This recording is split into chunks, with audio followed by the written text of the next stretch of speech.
ንጹህ ውሃን ወደምታፈልቀው ምንጭ ኑ። ክርስቶስ በነጻ ያጥራችኋል፣ ማንንም አይጸየፍም። ክርስቶስ ዓለም ሁሉ ገብቶ ቢታጠብበት የማይደፈርስ ውሃ ነው። ለሁሉ የተፈቀደ ነው። ለመቅዳትም ወረፋ አያስጠብቅም። የማያልቅም ውሃ ነው። ማንም ሰው ጠጥቶት ይረካል፣ ማንም ታጥቦበት ይነጻል። ለሁሉም ቸርና ለጋስ ነው። ጥማችንንም የሚቆርጥ እሱ ክርስቶስ ነው። ገንዘብን መውደድ የኃጢአት ሁሉ ስር ነው። ሀብታም መሆን ኃጢአት አይደለም። ገንዘብን መውደድ ግን የኃጢአት ሁሉ ስር ነው። እግዚአብሔር ያሳያችሁ፣ ክርስቶስ ያመልክታችሁ። ዛሬ ማታ በልተነው አሰር ለሚሆን እንጀራ የሰው ልጅ ታንቆ ይገደላል፣ ተገሎ አደባባይ ላይ ይጣላል። የእግዚአብሔር ትዕግስቱ ባያልቅ ነው። እንደኛ ያለ አረመኔ ያለ፣ እንደኛ ያለ ክፉስ አለ። መጨካከናችን ልክ አልፏል። እግዚአብሔር ዛሬም ፀሐይን ያወጣል፣ ዝናብን ያዘንማል። ተናገር ጽድቀ እስከ ትመርር ከመከርቤ፣ እንደ ከርቤ እስከምትመር ድረስ እውነት ተናገር ይላል። እንደ ከርቤ ሰዎች አምርረው ጥቅ አርገው እስኪተፉ ድረስ እውነት ተናገር። ጠላት ከሚስምህ ወዳጅ ቢነክስህ ይሻልሃል። ከማስመሰል ፍቅር እውነተኛ ቁጣ ይሻላል። ሰው የእግዚአብሔር ውድ ገንዘብ ነው። ይሄ ታቦት አሁን የሚወጣ ለማን ነው? ለሰው እኮ ነው። አይገርማችሁ? ለሰው እኮ ነው። ይሄ ሁሉ የወርቅ ጥላ የተባለ ለታዝ ለማን ነው? ለሰው ነው። እንደ ሰው ያለ ውድ ገንዘብ የለም። እንደ ሰው ያለ አስቸጋሪ ባይኖር ለራሳችን ክብር እንስጥ። አድፈን ከሆነ ንስሐ እንግባ። የሚጠራንን እንስማው።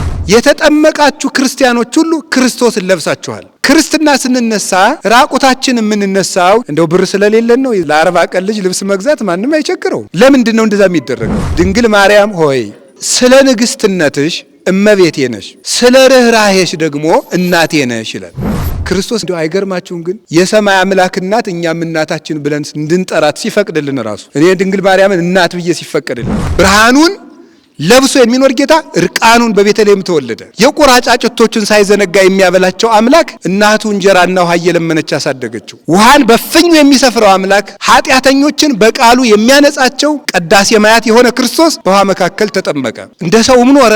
ሰው በሚሞትበት የክብር ሞት እንኳን ሳይገሉት እርቃኑን እንዲሞት ያደረጉት። ይህ ለእኛ የተከፈለ ዋጋ ነው። ሁሉ ኑሮት ክርስቶስን ካጣ ሰው ምንም ሳይኖረው ክርስቶስን ያተረፈ ሰው የተሻለ ነው ሳይሆን ዋና ሰው ማለት እሱ ነው።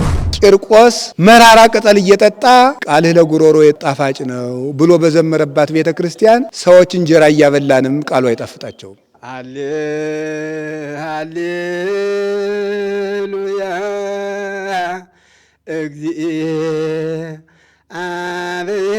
እግዚአብሔር የአብኒ ልሳነ ጥበብህ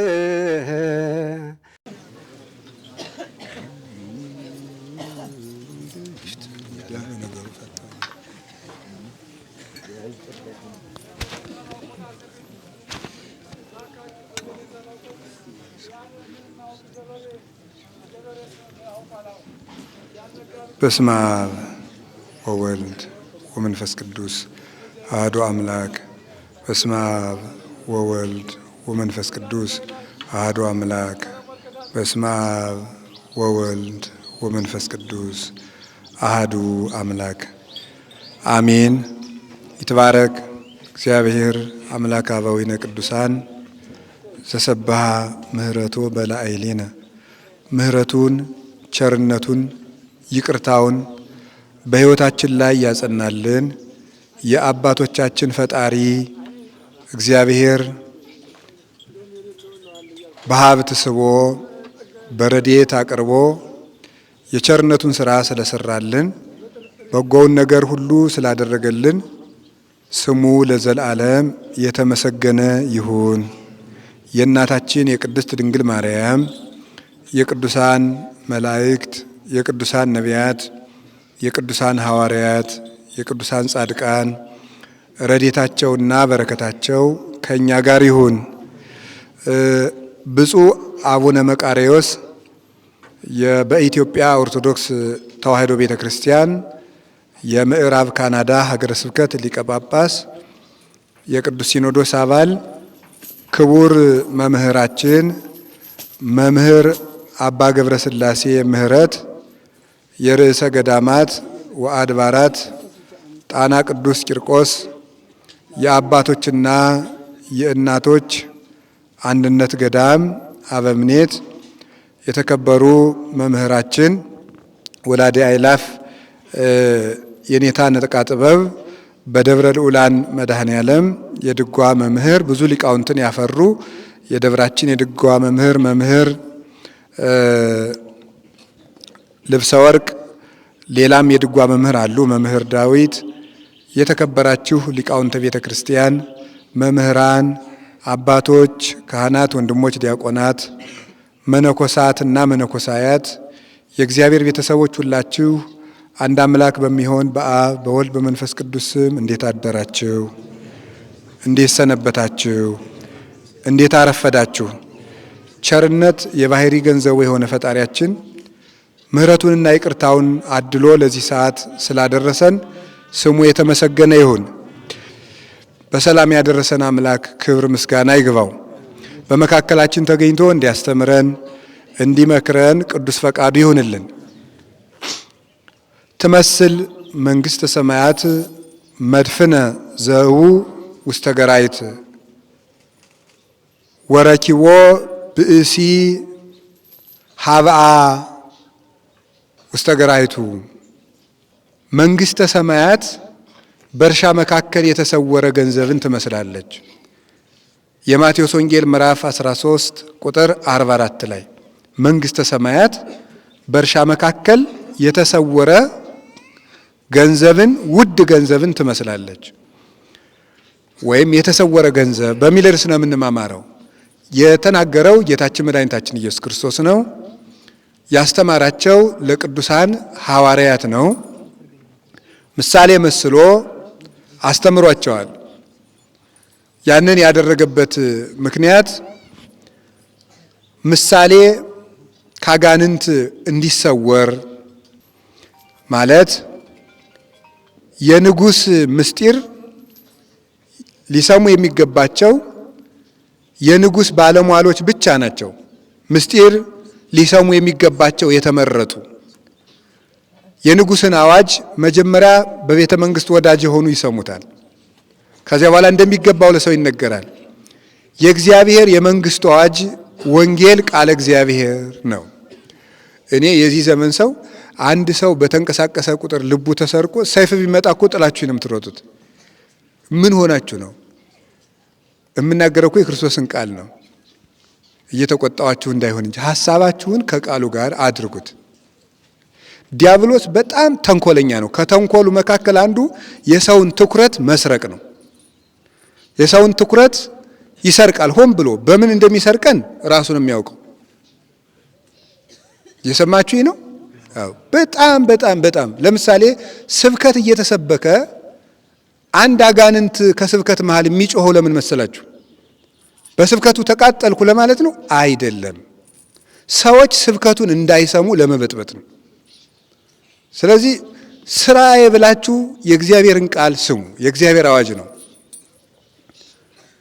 ስለዚህ መንግሥተ ሰማያት በእርሻ መካከል የተሰወረች መዝገብን ትመስላለች አላቸው። ክርስቶስ በምሳሌ መስሎ አስተማረ። ለምን? ካጋንንት ለመሰወር የማይገባቸው ሰዎች ሊሰሙት ስለማይገባ። ኢትደዩ ባሕሬክሙ ቅድመ ኀይርው፣ ዕንቋችሁን በእሪያ ፊት አትጣሉ ብሏል። እሪያ ዕንቁን ስታየው ውድ ገንዘብ ዕቃ ነው። ፊቷ መልኳ የከፋ ስለሆነች ፊቷን ከዕንቁ ስታየው የራሷን መልክ አይታው ስለማታውቅ ሌላ አውሬ ይመስላትና ሂዳ ትረግጠዋለች፣ ከጭቃውም ትለውሰዋለች። አይሁድም ዕንቁ እንግዲህ የራሷን ክፉ መልክ ነው የሚያሳያት። እሷ ግን ሌላ አውሬ መስሏት ዕንቁ ያጠፋ ይመስል ከጭቃ ትለውሰዋለች። አይሁድ ክርስቶስ የራሳቸውን ክፋት ቁልጭ አድርጎ ቢያሳያቸው በምቀኝነት ሰቅለው ገደሉት ፈጣሪያቸውን። የራሳቸውን ተንኮል ስለነገርባቸው እንደ ንጹሕ ዕንቁ አጥርቶ ቆጥሮ ስህተታቸውን ስለነገርባቸው። ብዙ ጊዜ በሕይወታችን ዘመን ስህተታችንን የሚነግረንን ሰው እናሳድዳለን።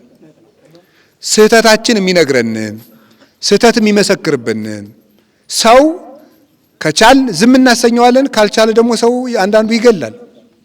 ስህተት እንዲነገር አይፈልግም። የሚሻለን ግን ነውራችን የሚነግረን ሰው ነው ጥሩ ወዳጅ ማለት። የሚያመሰግን ሰው አይደለም።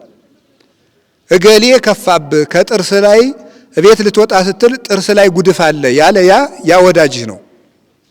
ስቆብህ የሚሄደው ግን ደግሞ ወዳጅ አይደለም። ስህተት የሚነግረን ቅርብ ወዳጅ ነው። ስቆልን የሚሄደው ደግሞ ምንድነው? ከጠላት መሳም የወዳጅ ንክሻ ይሻላል ብሏል ሰሎሞን። ጠላት ከሚስምህ ወዳጅ ቢነክስህ ይሻላል። ከማስመሰል ፍቅር እውነተኛ ቁጣ ይሻላል። ስለዚህ ጌታ ያንን በምሳሌ መስሎ ለሚገባቸው ለማስተማር፣ ለማይገባቸው ለመሰወር፣ ካጋንንት ምስጢር መሰወር ስለሚገባው ጌታ በምሳሌ አስተማረ። ካስተማረ መካከል መንግስተ ሰማያት በእርሻ ውስጥ የተሰወረ ዕንቁ ትመስላለች አለ። በእርሻ ውስጥ የተሰወረችውን ዕንቁ እርሻይቱ ትንሽ ናት፣ እሷ ውስጥ ግን ውድ ዕንቁ አለ፣ ወይም በዘመኑ አነጋገር ዳይመንድ ነው፣ ከወርቅ የበለጠ ነው። እሱ ስለተቀበረ ሰውየው ምን አደረገ? ብልሃቱ ገንዘቡን በሙሉ ሸጠና እርሻይቱን ገዛት። አንድ ሰው እስኪ ልብ ብላችሁ ስሙ፣ 20 ሺህ ብር የምታወጣ ትንሽ የእርሻ መሬት ብትሆን ሰውየው ግን 100 ሺህ ብር ሲገዛት ብታዩት ምን ትላላችሁ? ምንድን ነው የምትሉት? እርሻይቱ ትንሽ ሆና 20 ሺህ ብር ብቻ የምታወጣ ሆና አንድ ሰው ግን 100 ሺህ ብር ሲገዛት ብታዩ ምንድን ነው የምታደርጉት? የሰውዬ ነገር አለው አትሉም ትላላችሁ? ማለት እርሻይቱን 20 ሺህ ብር ማውጣት ሲገባት 100 ሺህ ብር የከፈለባትማ አንድ የማናውቀው ነገር አለ እንላለን ማለት ነው። እንዴት የ20 ሺህ ብር መሬት በ100 ሺህ ብር ሊገዛ ቻለ? እዚያ ውስጥ የማናውቀው ምስጢር አለ ማለት ነው። ለሰው ግን ይሄ ሰውዬ ምን ይባላል? ይሳቅበታል። አልገባውም እሱ ይባላል። አንዳንዱ ሰው የለም የማናውቀው ነገር ቢኖር ነው ይላል። ሌላው ደግሞ ጅል ነው እሱ ገቢ አልገባውም ተስገብግቦ ገብቶበት ነው ሊል ይችላል። ስለዚህ የተሰወረ ነው። ገንዘቡ ለሰው አይታይም። የእርሻው ጠባብነት ትንሽነት ነው እንጂ የሚታየው ወርቁን ቆፍሮ ያየው ስለሌለ ሰው እንደ እብድ ይቆጠራል በብዙ ዋጋ ሲገዛ። ይህ ምስጢሩ ምንድን ነው? ሰውየው ግን ትርፉን ያውቃልና። ትርፉን የሚያውቀው ማን ብቻ ነው? ባለቤቱ ነው። ተመልካች ግን ሁልጊዜ ይስቃል፣ ጅልነትም ይመስለዋል። ትርፉን የሚያውቀው ግን ወርቅ ያለበትን ቦታ አጥንቶ ያወቀ ነው። ወደ ምስጢሩ ብቻ ልንገራችሁ። ይሄ ሰም ነው እንግዲህ አንድ ሰው ውድ ነገር ያለበትን ነገር ሙሉ ነገሩን አጥፍቶ ሰው እየሳቀበትም ቢሆን ከፍሎ ይገዛዋል። ይሄ ሰም ነው። ምስጢሩ ግን ምንድን ነው? ፀሐይ ላይ ስለተቀመጥን ወደ ዕለቱ ጉዳይ ነው የምገባው። መንግስተ ሰማያት ሕገ ወንጌል ተስፋ ጊዜ ነው ኢየሱስ ክርስቶስ በእርሻ ውስጥ የተደፈነ ዕንቁ ትመስላለች። በእርሻ ውስጥ የተዳፈነ ዕንቁ የተባለ ምን ይመስላችኋል? የመጀመሪያው በእርሻ ውስጥ የተዳፈነ ዕንቁ የተባለ ሰው ነው። ማን ነው ያልኳችሁ? ሰው በእርሻ ውስጥ የተዳፈነ ዕንቁ ይባላል። ዕንቁ የተባለው ዕንቁ እንግዲህ ውድ ገንዘብ ነው። ከዚያስ ያበራል ደግሞ። እንዲያውም እንስሳት አራዊት በብርሃኑ ሌሊት ይመላለሳሉ ነው የሚሉት ሊቃውንቱ። እንደውም የድሮ ሰዎች ትልቅ ዕንቁ ተራራ ላይ ያስቀምጠው በዚያ ብርሃን ሲያርሱ ሲያርሙ ያድሩ ነበር ይባላል። ዕንቁ በጣም የሚያበራ ነው፣ ውድ ነው፣ ንጹህ ነው። ታዲያ ሰው የእግዚአብሔር ውድ ገንዘብ ነው። እስኪ በሉ ሁላችሁ በሉ ንገሩኝ እንጂ ሰው የእግዚአብሔር ውድ ገንዘብ ነው። እስቲ ተመልከቱ። ይሄ ታቦት አሁን የሚወጣ ለማን ነው? ለሰው እኮ ነው። አይገርማችሁ? ለሰው እኮ ነው። ይሄ ሁሉ የወርቅ ጥላ የተባለ የተያዘ ለማን ነው? ለሰው ነው። እንደ ሰው ያለ ውድ ገንዘብ የለም። እንደ ሰው ያለ አስቸጋሪ ባይኖርም ሰው ውድ ገንዘብ ነው። ለእግዚአብሔር ውድ ገንዘቡ ማን ነው ካላችሁ ማን ነው? ሰው። እና ከሰው ጋር ተጣልቶ መጥቶ እዚህ ቤተክርስቲያን መጥቶ አባታችን ሆይ በሰማያት የምትኖር አትቀልድ ጌታዬ። ሰው ለእግዚአብሔር ውድ ገንዘቡ ነው። ውድ ገንዘቡን አበላሽተህ መጥተህ እዚህ መጥተህ እግዚአብሔር እወድሃለሁ ብለህ አይሰማም እግዚአብሔር። ውድ እስቲ አሁን የአንድን ሰውዬ ሂዱና መኪናውን በመዶሻ በሉት፣ በቅጥቅጥ አድርጋችሁ ሰብራችሁ ሲያበቃ ሄዳችሁ ክቡር ሆይ እወድዎታለሁ ብትሉ ምንድን ነው? ትቀልዳለህ እንዴ? አሁን የእናንተን ይችን ትንሿን ስልክ ተቀብዬ ፈጥፍቼ በጣም ነው የምወድ ብላችሁ ምንድን ነው የምትሉት? ይሄ በዚህ ረጅም ዱላ አትሉኝም እንዴ? እንዴ ስንት ለፍቼ የገዛውን ገንዘብ እያበላሸ ደግሞ እወድሃለሁ ይለኛል እንዴ? ቀልደኛ አትሉ? የእግዚአብሔር ውድ ገንዘቡ ማን ነው? ንገሩኝ፣ ተናገሩ ሁላችሁ። ሰው። ስለዚህ እናንተ የእግዚአብሔር ምኖቹ ናችሁ? ውድ ገንዘቦቹ ናችሁ። በጣም ውድ ገንዘቦቹ ማለት ነው። እውነቴን ነው የምነግራችሁ። እናንተ የዚህን ያህል ክብር ሊገባችሁ ይገባል። ውድ ገንዘብ እንዴት ተከብሮ እንደሚቀመጥ አታውቁም? ሸክላ፣ አሁን ጥሩ ሸክላ ራሱ እንክብካቤ፣ ብርጭቆ የሚቀመጠው ውድ ስለሆነ ብርጭቆ እንኳን በአቅሙ ጥሩ ቦታ። በዚህ በአውሮፕላንና ደግሞ በመኪና ደግሞ ሲጫን ደግሞ በካርጎ ፍራጃይል የሚባል ይለጠፍበታል። ፍራጃይል ማለት በአማርኛ ተረጉመዋል አይዟችሁ እንጂ ለፍልፌ አለድም። ፍራጃይል ማለት ይሰበራል። ምን ማለት ነው? ተጠንቅቀጫን ማለት ነው። እንደ ተራቃ እንዳትወረውረው ነው። የሰው ልጅ ለእግዚአብሔር ውድ ንብረት ነው። እኛ ውድ ንብረት ነን። ለውድ ንብረት አሁን ለምሳሌ ይሄ ታቦቱ የእግዚአብሔር ውድ ንብረቱ ነው። አያችሁ በእንዴት ያለ ወርቅ ልብስ እንደተሸፈነ ውድ ነዋ። ውድ የከበረ የሰማይ ዕቃ ነው። ስለዚህ እግዚአብሔር በዚህ በወርቅ ልብስ እንዲሸፈን አደረገው። ሰው ደግሞ ውድ ገንዘብ ስለሆነ ለእግዚአብሔር በምንድን ነው የሸፈነን? ራሱን ነው የሸፈነን። እኛ የለበስነው ክርስቶስን ነው። ታውቃላችሁ? የተጠመቃችሁ ክርስቲያኖች ሁሉ ክርስቶስን ለብሳችኋል። ክርስትና ስንነሳ ራቁታችን የምንነሳው ቄሱ ራቁታችን ውሃ ውስጥ የሚዘፍቀን እንደው ብር ስለሌለን ነው። መቼም ለ40 ቀን ልጅ ልብስ መግዛት ማንም አይቸግረውም። ለምንድን ነው እንደዛ የሚደረገው? የሰው ልብሱ ክርስቶስ ስለሆነ ነው። የሰው ልብሱ ክርስቶስ ነው። እለተጠመቅሙ ክርስቶስሃ ለበስክሙ፣ የተጠመቃችሁ ሁሉ ክርስቶስን ለብሳችሁታል። ስለዚህ ሁላችን ክርስቶስን ለብሰናል። ለዚህም እንኳን ደስ ያላችሁ፣ ውድ ልብስ አልብሶናል። ማንን ያለበሰን? ራሱን ነው ያለበሰን።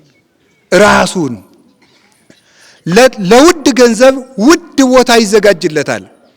ከሀገር መርጦ ማንን ያዘጋጀልን? መንግስተ ሰማያት። ውድ ቦታ አዘጋጀልን ለመኖሪያችን። ውድ ምግብ ሰጠን፣ ስጋውና ደሙን። ውድ እናቱን ሰጠን፣ ድንግል ማርያምን። እናት ትሁናችሁ ብሎ ሳይሳሳ ክርስቶስ እንደው አይገርማችሁም? ግን የሰማይ አምላክ እናት እኛም እናታችን ብለን እንድንጠራት ሲፈቅድልን ራሱ እኔ ድንግል ማርያምን እናት ብዬ ሲፈቀድልኝ አባ ጊዮርጊስ ዘጋስጫ የሚባል ኢትዮጵያዊ የቤተ ክርስቲያን ሊቅ ምን ይላል መሰላችሁ? ድንግል ማርያም ሆይ ስለ ንግስትነትሽ እመቤቴ ነሽ፣ ስለ ርኅራኄሽ ደግሞ እናቴ ነሽ ይላል። ከቃሉ ጋር ናችሁ? እግዚአብሔር ከሁላችን ጋር ይሁን። እግዚአብሔር ውድ ገንዘቦቹ ነው። ስለዚህ ወገኖቼ ለራሳችን ክብር እንስጥ። አድፈን ከሆነ ንስሐ እንግባ። የሚጠራንን እንስማው። ነው ኩልክሙ ርሱሃነ ምድር ሀበዛቲ ነቅን ተታፈለፍል ሕጽበተ መድኃኒት። በምድር የተዳደፋችሁ ሁሉ ንጹሕ ውሃን ወደምታፈልቀው ምንጭ ኑ። ክርስቶስ በነፃ ያጥራችኋል።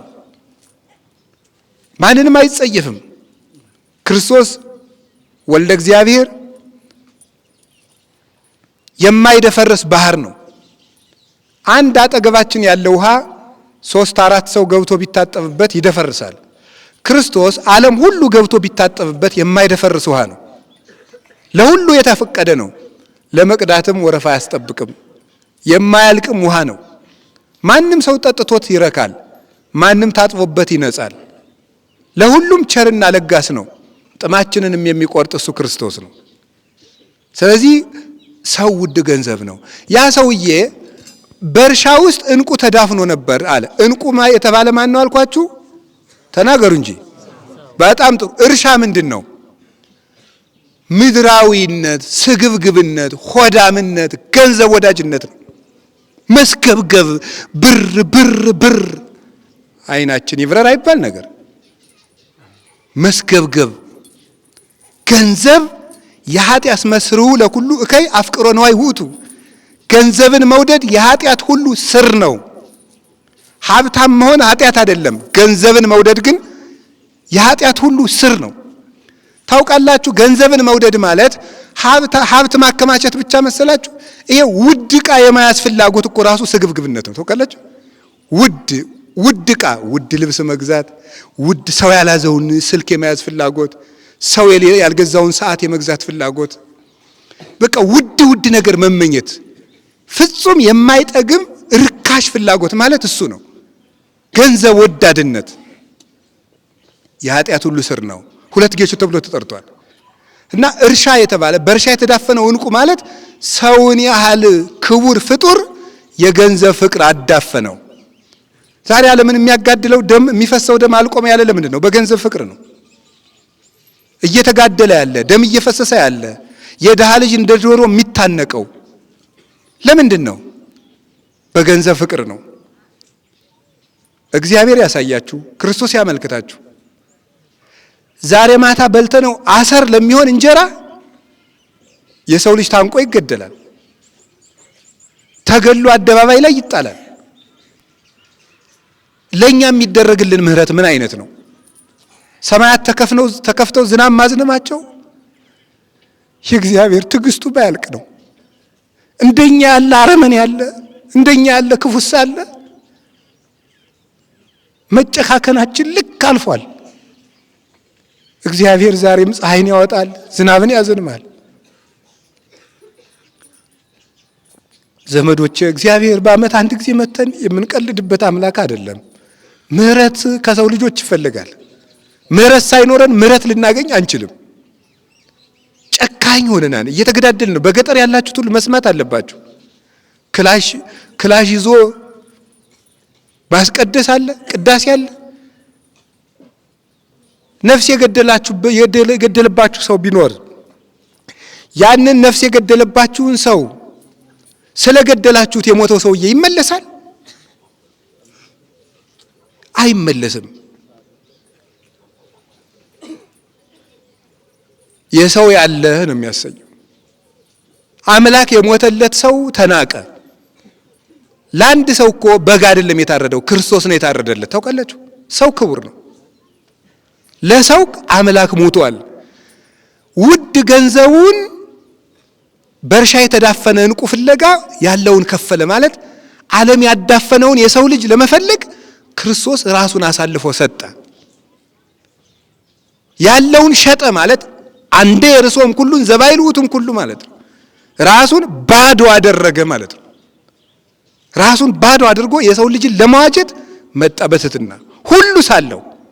እግዚአብሔር ነግሰ ስብሐቲሁ ለብሰ የሚባል ጌታ፣ ብርሃኑን ለብሶ የሚኖር ጌታ እርቃኑን በቤተልሔም ተወለደ።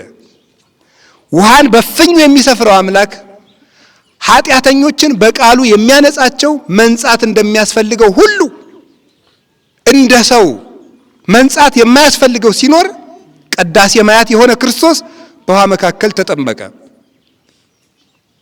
የቁራ ጫጩቶችን ሳይዘነጋ የሚያበላቸው አምላክ እናቱ እንጀራና ውሃ እየለመነች ያሳደገችው። እንደ ሰውም ኖረ፣ እንዳለ ሰው ገደሉት። ሰው በሚሞትበት የክብር ሞት እንኳን ሳይገሉት እርቃኑን እንዲሞት ያደረጉት። ይህ ለኛ የተከፈለ ዋጋ ነው። ውድ ዕንቁ ነን። በየቦታው መስከር፣ በየቦታው መጠጣት፣ በየቦታው መጨፈር፣ በየቦታው መስፈን፣ ዳንኪራ፣ ሰማይን በጡጫ ምድርን በርግጫ በቃኝ አለ ማለት፣ ቂም መያዝ፣ ተንኮለኛነት የራስን ማዳፈን ይባላል። ሌት ተቀን እየበሉ ጾምን መሻር ይሄ ራስን ማዳፈን ነው።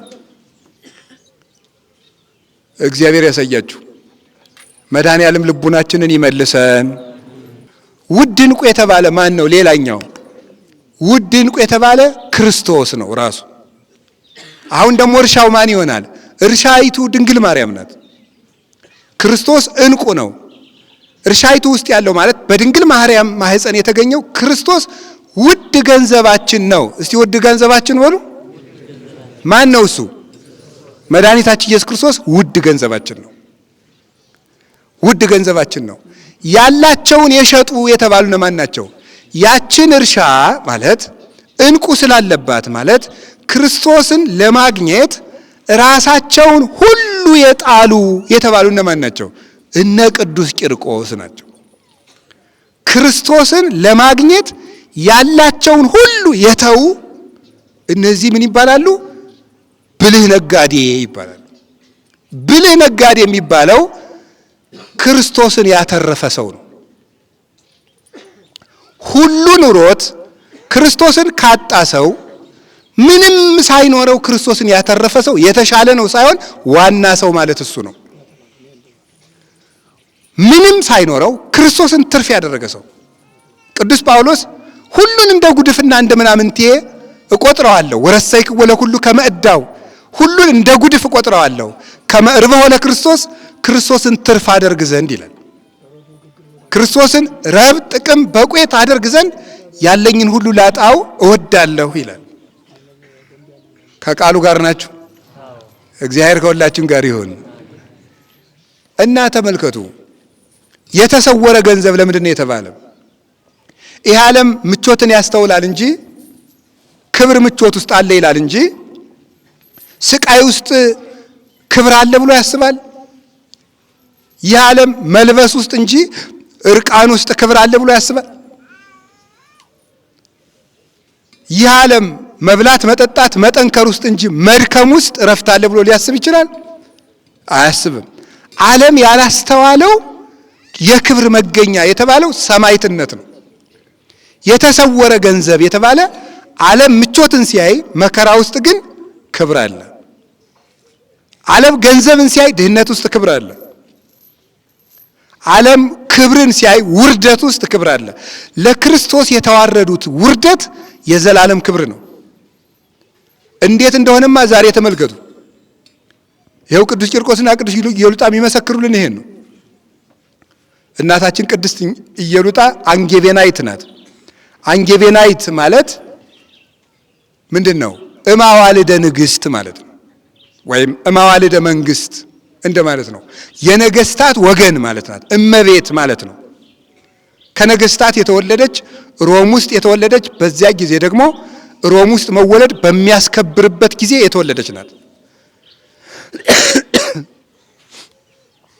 ቤተ መንግስት ላይ የተወለደችው ሀብታም ናት። ባሉ ሀብታም ነው። ስልጣን ያልቸገረው ነው። የሀገሪቱ ዜግነት በጊዜው የሚያኮራ ነው።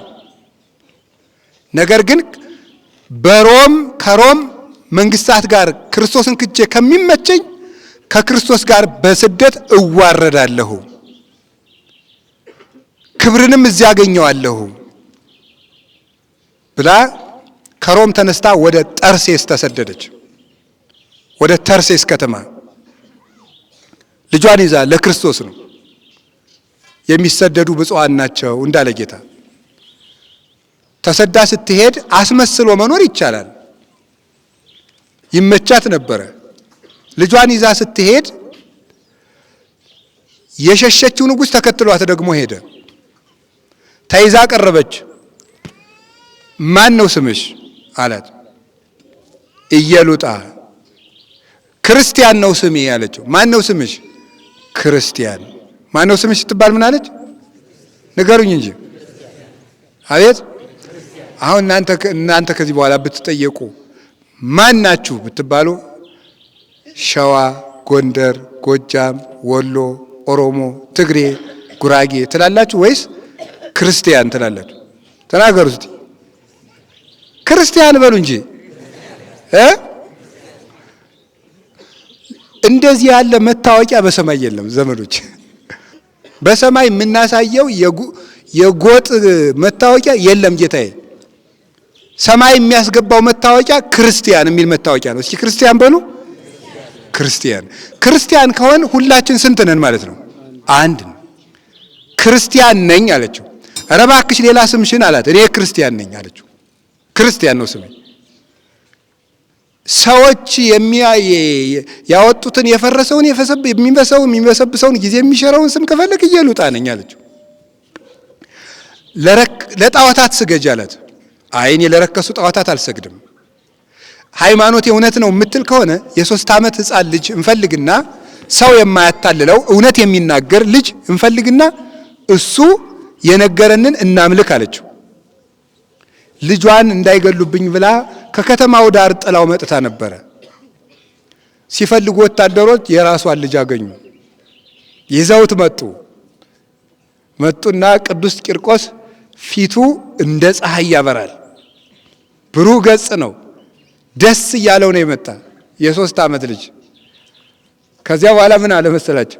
አንተ ልጅ ፊትህ እንዴት ደስ ያሰኛል፣ የታደልክ ነህ አለው። ከዚያ ምን አለው? አይ ለኔማ ደስታ ይገባኛል፣ እውነትህን ነው አለው። ምክንያቱም በክርስቶስ አምናለሁ። ላንተ ግን ደስታ የለህም፣ ለልበቢሶች ደስታ የላቸውም ብሏል ኢሳይያስ አለው። ለእኔማ ይገባኛል አለው። አንተ ልጅ እኔ በበጎ ማን ነው ስም አለው። እኔ ክርስቲያን ነኝ አለው። ስምን አያችሁ፣ የ3 ዓመት ልጅ አያችሁ፣ የ3 ዓመት ልጅ። እኔ ይገርመኛል። በቤተ ክርስቲያን ትምህርት ምን ይባላል? ክርስቶስ ሲመጣ ብዙ ሕፃናት ትልቅ ሰው ይሆናሉ፣ ብዙ ትልቅ ሰዎች ደግሞ ሕፃናት ይሆናሉ ይባላል። ምን ማለት መሰላችሁ? ከ40 ቀን በላይ የሆነ ጽንስ የወረደ ከ40 ቀን በላይ ሆኖት የወረደ ጽንስ ክርስቶስ ሲመጣ የ30 ዓመት ወጣት ሆኖ ነው የሚነሳው። ታውቃላችሁ? ሴቶቹ ደግሞ የ15 ዓመት ቆንጆ ሔዋንን አክለው ነው የሚነሱት፣ ሙሉ ሰው ሆነው። ታዲያሳ ያ ሕፃን ግን ሳይበድል እናት አባት ስላስወረዱት በክርስቶስ ቀኝ ይቆማል፣ ትልቅ ሰው። ትልቁ ነው ግን እንደ ልጅ ሲጃጃሉ የኖሩት ደግሞ ልጅ ሆነው በየት ይቆማሉ? በግራ ይቆማሉ። ክርስቶስ ሲመጣ ትልልቆች ትንሽ ይሆናሉ፣ ትንንሾች ምን ይሆናሉ? ትልቅ ይሆናሉ። ቅዱስ ቂርቆስ ሕፃን ሆኖ ትልቅ 3 ዓመት ሆኖ ምን አለ? ከዚያ በኋላ ለዝንጎዎች ደስታ የላቸውም ይላል። በጎ እየመለስኩልህ ክፉ ትመልስልኛለህ እንዴ አለው። ቂርቆስ ክርስቶስን ቂርቆስ ማለት ምን ማለት ነው? የጣፈጠ ሽቱ ማለት ነው። የጣፈጠ ሽቱ መዓዛው ያማረ አበባ ማለት ነው። ቂርቆስ ማለት መዓዛው ያማረ አበባ፣ ሁሉንም የሚስብ ሁሉንም ጠርቶ የሚያመጣ አበባ ማለት ነው ቂርቆስ። የው ደራሲ ብሎታል። ሰላም ለዝክረ ስምከ ቂርቆስ ሕፃን ዘፍካሬው ተብለ ጽጌ ሙዝ እፍራን። ሙዝ ሽቱ፣ በጎ መዓዛ። ምን አይነት መዓዛ ያለው? እናቱ ኢየሉጣ ያፈራችው የክርስቶስ መዓዛ ያለው ማለት ነው። ቅዱስ ጳውሎስ ቆሮንቶስ መልእክቱ ላይ ነይነሰ መዓዛው ለክርስቶስ ነን፣ እኛ የክርስቶስ መዓዛ ነን ብሎ ነበር። የክርስቶስ የመለኮቱ መዓዛ ያረፈበት ሕፃን ልጅ ሆኖ እንደ ጎልማሳ ግርማው የሚያስፈራ ደስታው ልብን ሰንጥቆ የሚገባ ደግ ሕፃን ቅዱስ ቂርቆስ እንዴት ደስ ይላል! ክርስቲያን ነኝ አለው። የሚሞቱ ሰዎች ያወጡት ስሜን ከፈለክ ደግሞ ቂርቆስ ነኝ አለው። ቂርቆስ ክርስቶስን ክጀዋለሁ በልና ስታድግ አነግስሃለሁ አለው። ያንተ መንግስት ለራስህ ይሁንልህ፣ አንተ ልብህን ያጣ፣ እኔ ለክርስቶስ ነው የምሰግደዋል። በሉ ይሄን ልጅ ቆዳውን ጭመቁት እስኪ ደማ ድረሳል። የ3 ዓመቱ ልጅ ትንሹ ልጅ እንደ አምላክ ያስባል፣ ትልቁ ሰውዬ እንደ ሰይጣን ያስባል። አይገርማችሁም? ልብ እንደማጣት ያለ ነገር አለ እንዴ? እግዚአብሔር ያብሰለን እንጂ። ከዚያ በኋላ ምን አደረገ? ጨመቁት፣ ሰውነቱን ጨመቁት፣ ገረፉት። ደስ ይለዋል ያ ልጅ። ምንድነው ያለው ደግሞ? ወአብደረ ይህምም ምስለ ህዝበ እግዚአብሔር እሚደለው ለሰዓት እስማ ይመረ ከመ አቢ ትዕይርተ መስቀሉ ለክርስቶስ እንኩሉ መዛግብቲሁ ለፈርዖን እንዳለው ሙሴን ከፈርዖን የተመቸ ቤተ መንግስት ይልቅ ከእግዚአብሔር ህዝብ ጋር መሰደድ ራሱን የቻለ ትልቅ ቤተ መንግስት እንደሆነ አውቆ ሙሴ እንደተሰደደ ይሄ ሕፃን ልጅ ያ ንጉሥ አታሎ ከሚሰጠው ዳቦ፣ ቂጣ፣ ቆሎ፣ ስጋ፣ ጠጅ፣ የወርቅ ልብስ፣ ዘውድ ይልቅ ስለ ክርስቶስ በሳት መጠበስ የዘላለም ክብር እንደሆነ ይሄ ልጅ አይቶ ነበረ። አያችሁ፣ እርሻይቱ ብዙ ዋጋ እንደምታወጣ አውቆ ሁሉን ትቶ ምን አላት ነው ያልኳችሁ? ገዛት። ውስጧ ውስጥ ምን አለ? የከበረ ዕንቁ አለ። ይሄ ልጅ ቅዱስ ቂርቆስ ምን አደረገ? እዚያ ግርፋት ውስጥ ክርስቶስ የሚባል ውድ ገንዘብ እንደሚያተርፍ ያውቀዋል። ስለሚያውቀው ደስ ብሎት ይገረፋል። ደስ ብሎት ይገረፋል። ዝፍት አመጡና መጻጻ ጨምረው መራራውን ነገር በአፍንጫውና በጉሮሮው ጋቱት። መራራ ቅጠል በሙሉ አጠራቅመው ምን እንደሚያለ እንደሚዘምር ታውቃላችሁ? ቃልህ ለጉሮሮ የጣፋጭ ነው ይላል። ያንን እየጠጣ ቂርቆስ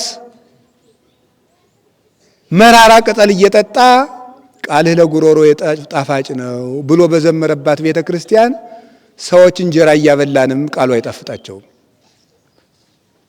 በፍጹም እንዴት ያለ አዚም እንዳረገብን ዲያብሎስ አሁን ራሱ እኮ እንዴት እንደሚያቅበዘብዘን እንቅልፉ የመጣ ስንት አለ። እንዴው የሆይ ሆይታ ክርስትና የለም። የመጣንበትን ማወቅ አለባቸው። ቃል እስቲ በሉ ቃል ለጉሮሮ ጣፋጭ ነው በሉ። ቃል ለማን ጣፋጭ ነው ያለው? ማን ነው ያለ? ዳዊት ነው። ከዘማን ዘመረው ቅዱስ ቂርቆስ። እንዲህ መራራ እየጋቱት የእግዚአብሔርን ቃል እየመረረም ቢሆን የሚማሩት ነው። ተናገር ጽድቀ እስከ ትመርር ከመከርቤ ይላል ወግሪስ የሚባል ሊቅ። እንደ ከርቤ እስከምትመር ድረስ እውነት ተናገር ይላል። እንደ ከርቤ ሰዎች አምርረው ጥቅ አድርገው እስኪተፉ ድረስ እውነት ተናገር። በኢሳይያስ አድሮ ደግሞ ቃሌ ተወርውሮ ሳይመታ አይመለስም ይላል የሰራዊት ጌታ እግዚአብሔር። የጊዜ ጉዳይ ነው እንጂ የእግዚአብሔር ቃል ሳይመታ አይመለስም። ይሄ ሕፃን እንደዛ ያለ መጨረሻ ላይ ምን አደረገው? ደግሞ 14 ብረቶችን አዘጋጅቶ 14 ብረቶች እነዚያ በእሳት ግለው 7ቱን በ3 ዓመት ልጅ ሕፃን ሲጨመሩ አስቡ እስቲ እግዚአብሔር ያሳያቸው። ቂርቆስ የሚባለው ክብር እንደው ዝም ብሎ የተገኘ አይደለም። አሁን ዛሬ የተሰበሰብነው የዚህ ጀግና የሃይማኖት ጀግና የሰይጣንን አንገቱን የሰበረው የሕፃን ጀግና አሸናፊ የዚህ ሕፃን ክብር ነው የሰበሰበን። ሁሉን የተወ ለክርስቶስ ፍቅር 7 ብረቶች በጭንቅላቱ ገቡበት። 2 ብረቶች አሁን እንደው የከተማ ሰው ደግሞ እንደው ለልጆቹ ያለው ቅብጠት ልክ ያለፈ ነው። ደግሞ አይጣ ላይ ድረስ አሁን አንዳንዶቹ በከተማ አሉ ነው ያላየው። እንደው ልጄን ሲጠመቅ ክርስትና ሲነሳ እንዳይበርደው ሞቅ ባለ ውሃ ብታረጉልኝ የሚሉ ሁሉ መምጣት ጀምረዋል ይባላል። እንግዲህ ሁሉ አይደሉ። ጥጋብ አያችሁ። ልጄን ብርድ ይመታዋል ጭንቅላቱን። የቂርቆስ ጭንቅላትሳ 7 ብረቶች ይገቡበት ነበር። እስቲዋቸው የእናንተን የ3 ዓመት ልጅ እስኪ አንድ ጊዜ በኩርኩም ብለው ምን እንደሚሰማቸው መከራን የቀመሰ ያውቀዋል ይባላል። በተለይ እናቶች እስቲ ያስቡት። 7 ብረት በጭንቅላቱ፣ 2 ደግሞ የጋሉ ብረቶች በሁለቱ አፍንጫዎቹ፣ 2 የጋሉ ብረቶች በሁለት ጆሮዎቹ፣ 1 የጋለ ብረት በአፉ በኩል፣ ሌላ የጋለ ብረት ደግሞ በሆዱ በኩል። ይሄ ልጅ አሁንም የክርስቶስን ፍቅር ይለምናል። ለክርስቶስ ደስ ይለዋል። መልአኩ መጣና ይሄን ሁሉ ቁስል እንዲደስስ አድርጎ ፈወሰው። ሌላ ጊዜ ደግሞ ምን ያደረገ? ከነ ጸጉራቸው ከነ እናቱ ቆዳቸው እንዲገፈፍ አደረገ። ከነ ጸጉራቸው ቆዳቸውን ገፈፋቸው። እሱ ብቻ መሰላችሁ? በተገፈፈው ቆዳቸው ላይ ፍም አምጥተው እንዲጨምሩበት አደረገ። ይሰማችኋል ዘመዶች? በተጎፈፈ ቆዳ ላይ ፍም መጥቶ ሲጨመርበት እንዴት እንደሚጠብሰን ይሄን ሁሉ አደረገ። ይሄ ሕፃን አሁንም ደስ ይለዋል። ነፍሱንም ስጋውንም ለዚያ እንቁ ሰጥቷል። ለምኑን አልኳችሁ? ያን እንቁ እዚህ ሰዓት ውስጥ ማን አለ? ማንን የሚያተርፈው ንገሩኝ እንጂ ክርስቶስን፣ ውዱን እንቁ ክርስቶስን ያተርፋል። እዚህ ሰዓት ውስጥ ክርስቶስ አለ። እዚያ ከንጉሱ ቤተ መንግስቱ ከተከመረው ምግብ ግን ትቢያ ብቻ ነው ትርፉ። እስኪ ከእናንተ መካከል ሀብታም ሲቀበር በጣም ብዙ መሶብ እንጀራ አብሮት ይተቀበራል? የለም። ቢቀበርስ ምን ያደርግለታል? ስንቀበር የሚቀረን ክርስቶስ ብቻ ነው። አብረውን የዘፈኑ ሰዎች አብረውን ጉድጓድ አይገቡ። አብረውን የሰከሩ፣ አብረውን ያሙ፣ አብረውን ያደሙ፣ አብረውን ያጌጡ፣ አብረውን የበሉ፣ አብረውን የጠጡ፣ አብረውን የዶለቱ፣ አብረውን የመከሩ ሁሉ መቃብር ስንገባ ሚስትም ባሏን ሸኝታ ዞር፣ ባልም ሚስቱን ቀብሮ ዞር። አንዳንዱ ለማስመሰል ይገለገላል። አብሬ ነው የምገባ እንደው ለማስመሰልም ላይሆን ይችላል። ሳስበው ግን እንደው ብንለቃቸው ይገባሉ ወይ ነው እንደው ሳስበው ማለት ነው። ሳስበው የሚገቡ አይመስለኝም። እንግዲህ እኔ ራሴ አልገባም። እኔ እንግዲህ የሰውን አላውቅም። ጠንካራ ሰው ሊሆን ይችላል። እኔ አልገባም። እናትም ልጇን ቀብራ በምድር ላይ እናት ለልጇ የምትሰውጠውን ፍቅር ያህል ፍቅር መስጠት የሚችል ሰው በምድር ላይ የለም። እሷን ብትሆን ቀብራ ትመለሳል። ልጅ እናቱን ቀብሮ ይመለሳል። ስንቀበር መቃብር ውስጥ አብሮን የሚቀር ማን ዝና ራሱ ክቡርነታቸው የሚለው ስም አብሮ አይገባም። የተቀመጥንባቸው የተነጠፉ ወንበሮች አብረው አይገቡም። ሲሰጠን የነበረ ስም የወጣልን ስም አሁን ዛሬ በእኛ በቤተ ክህነትም ስም ሞልቷል። ስም አይቸግርም። እንዲያውም የቄስ ደመወዙ አሁን ስም ነው ይባላል። ብር የለውም የቄስ ደመወዙ ስም ነው ይባላል። ያው ሊቀ ምናምን ትናንቱን የሚለው ነው። የኔንም ስም ጨምሮ ማለት ነው። እኔ በበኩሌ ስሜ ይነሳልኝ ብዬ አመልክቻለሁ። የሁሉ ስም አይከተል። ዕውቀት የመጽሐፍ መምህር ብትሆን የድጓ መምህር ብትሆን 7 PhD ቢኖር አብረው አይቀበርም። ቤቶች አብረው አይቀበሩም። ክርስቶስ ብቻ መቃብር ላይ እጁ ላይ የሚቀር እሱ ነው። የመጨረሻ የተጣራ ገንዘባችን ክርስቶስ ነው። ከዛ በኋላ ይሄንንም ፈወሰው። ሌላስ ምን አደረገባቸው ደግሞ? በመንኮራኩር ሊያሰቃያቸው ፈለገ። መንኮራኩሩን ሊያዘጋጁ ሲሉ አንጥረኛውን ሰይጣን መጣና የንጉሱን አፍ ዘጋው። ለአንጥረኛው የቂርቆስን የማሰቃያ መሳሪያ እንዳይናገር ማለት ነው። ለምን? ቂርቆስ ክብር እንዳያገኝ ፈልጎ ነው። ከዚያ በኋላ ቅዱስ ቂርቆስ ምን አደረገ? ሰይጣን ዘጋው። እኔን የምታሰቃይበትን መሳሪያ እንዴት እንደምታዘጋጅ ና እኔ እነግርሃለሁ አለው።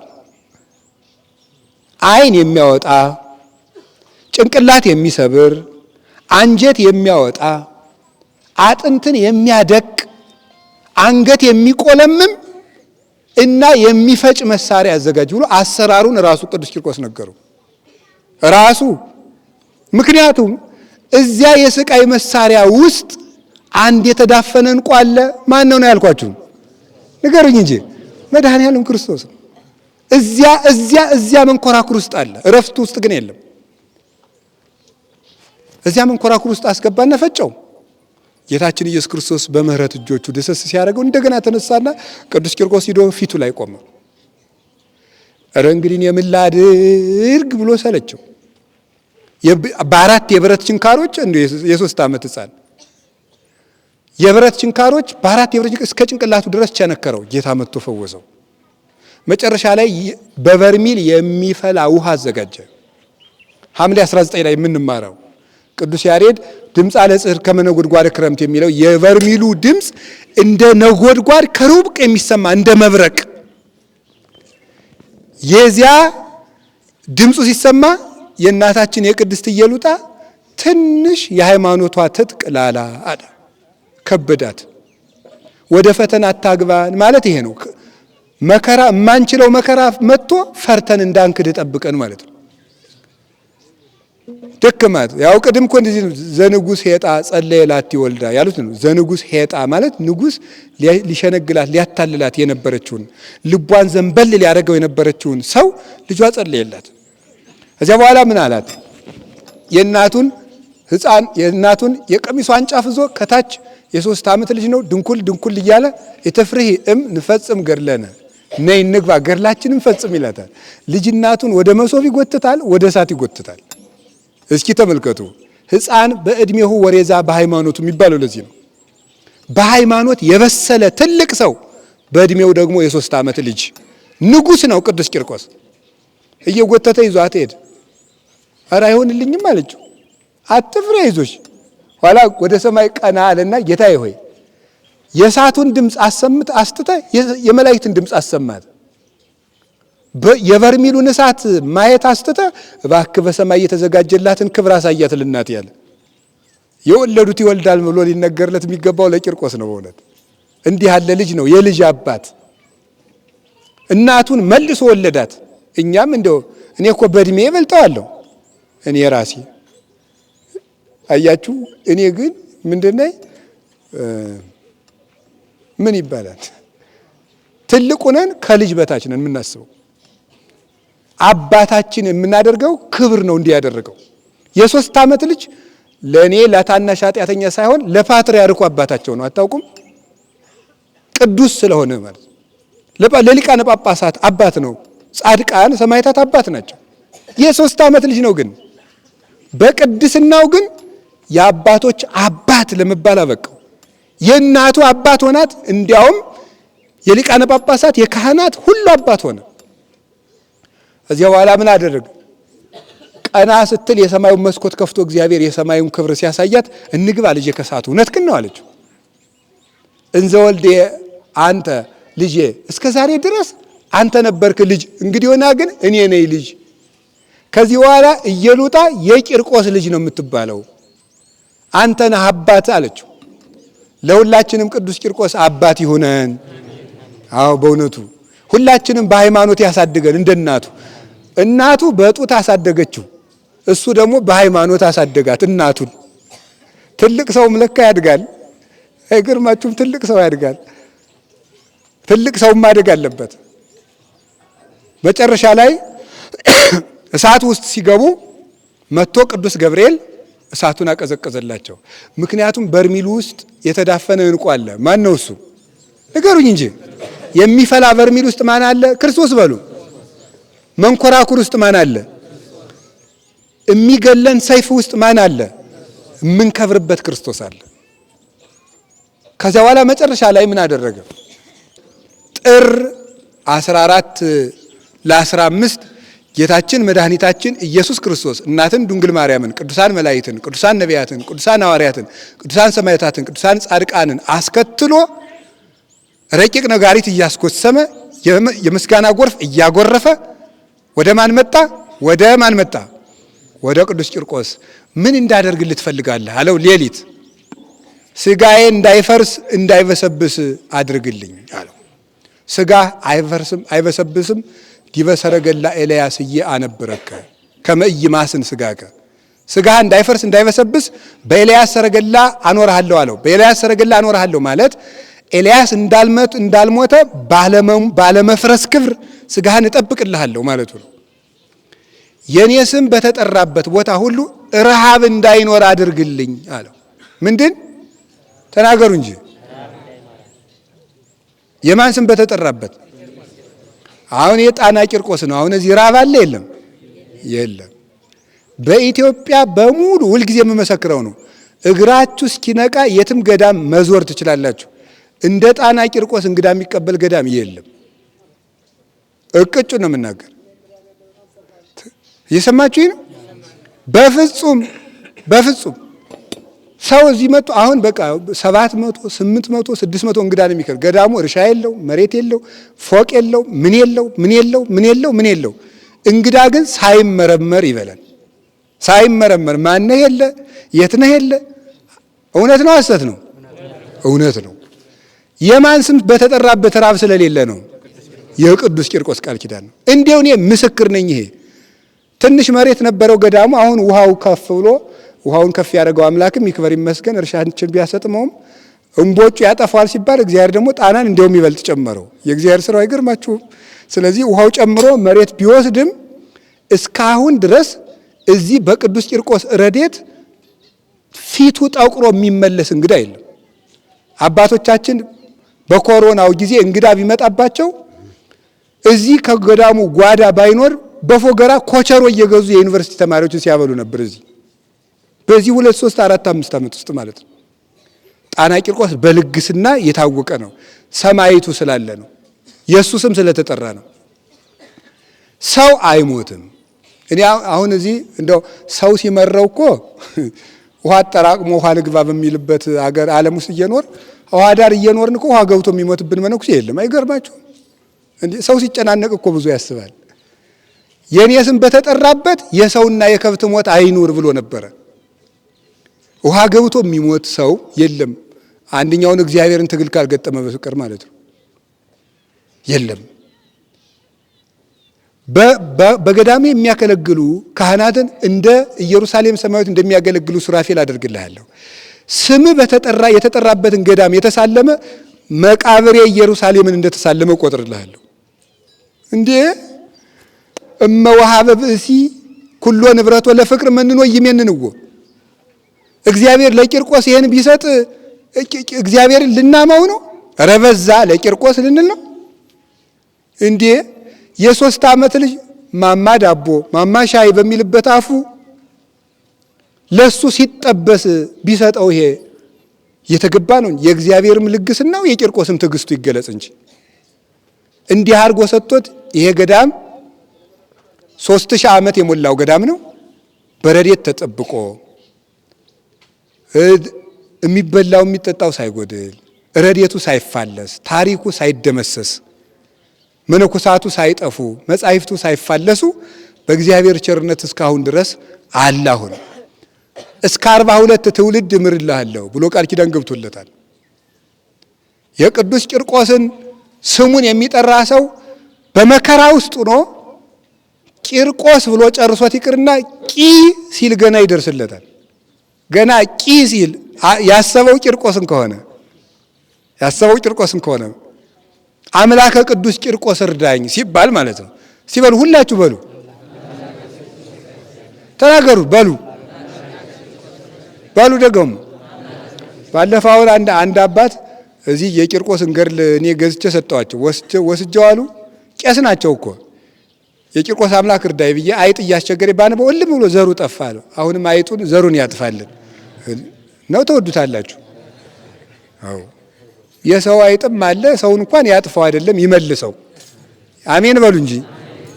ስለዚህ የእግዚአብሔር ቤተሰቦች ቅዱስ ቂርቆስ ክርስቶስን ስላተረፈ አሁን እዚህ ቂርቆስ ይባላል፣ ባህር ዳር ቂርቆስ ይባላል፣ ጎንደር ቂርቆስ ይባላል፣ አዲስ አበባ ቂርቆስ ይባላል፣ ትግራይ ውስጥ ቂርቆስ ይባላል አለ ትልቅ ጥንታዊ ቂርቆስ፣ ወሎ ውስጥ ቂርቆስ ይባላል፣ በሸዋ ቂርቆስ ይባላል፣ የትም ቦታ ቂርቆስ ይባላል። ሕፃኑ ግን ስንት ነው?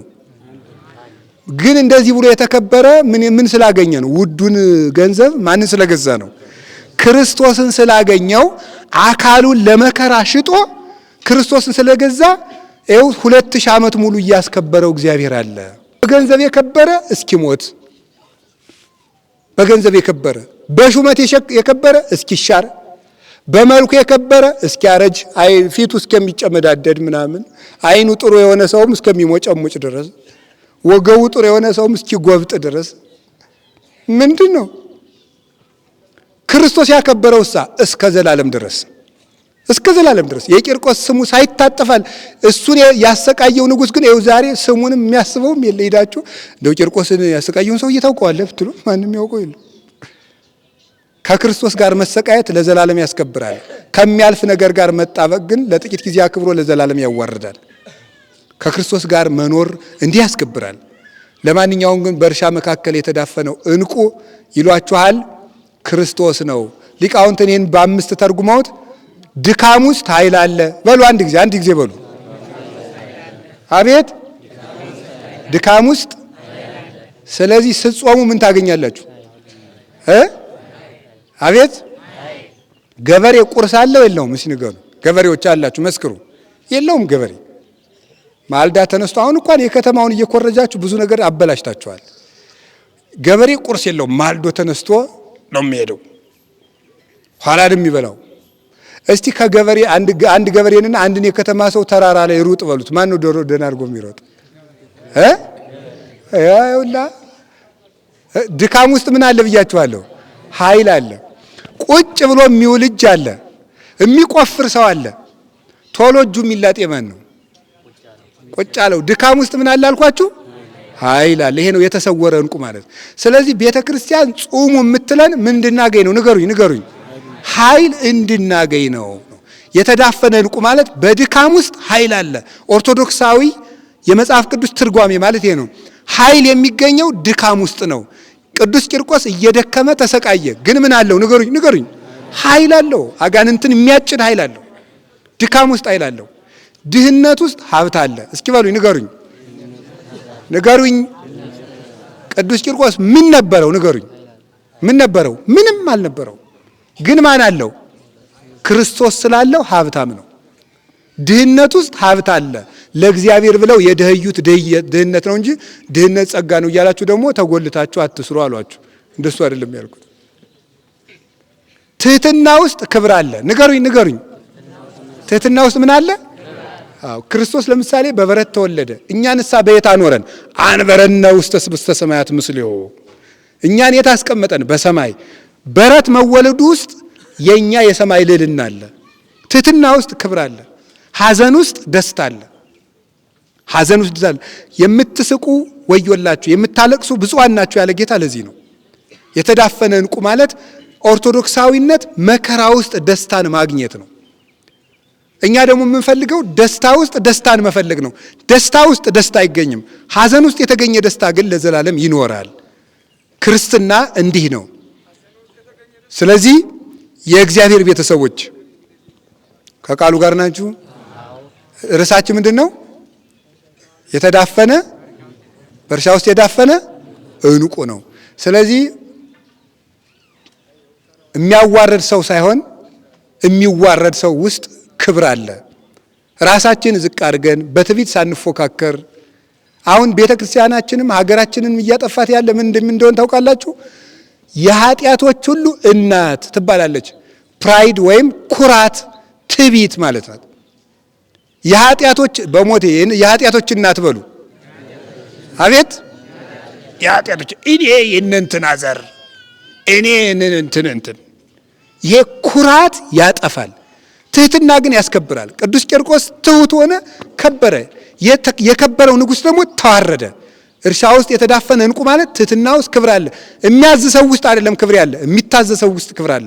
ክርስቶስ ታዛዥ ነበር፣ ክብሩ ግን ሙሉ ነበረ። ይህንን ነው የምንማረው።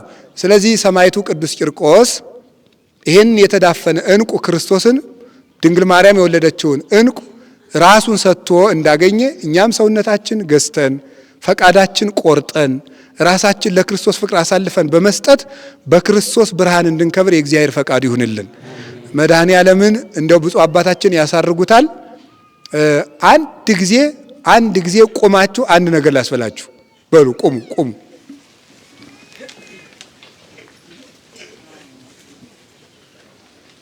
ጌታችን መድኃኒታችን ኢየሱስ ክርስቶስ ሆይ በሉ። ስለ ወዳጅ ስለ ቅዱስ ቂርቆስ ብለ የሚፈሰውን ደም አቁምልን በሉ። ጌታችን መድኃኒታችን ኢየሱስ ክርስቶስ ሆይ ስለ ወዳጅ ስለ ቅዱስ ቂርቆስ ብለ የሚፈሰውን ደም አቁምልን። ጌታችን መድኃኒታችን ኢየሱስ ክርስቶስ ሆይ ስለ ወዳጅ ስለ ቅዱስ ቂርቆስ ብለ የሚፈሰውን ደም አቁምልን። ልብ ስጠን። ዓለምን የምንንቅበት አንተን የምናተርፍበት አእምሮ ስጠን። ወስብሐት ለእግዚአብሔር። ይቆየን።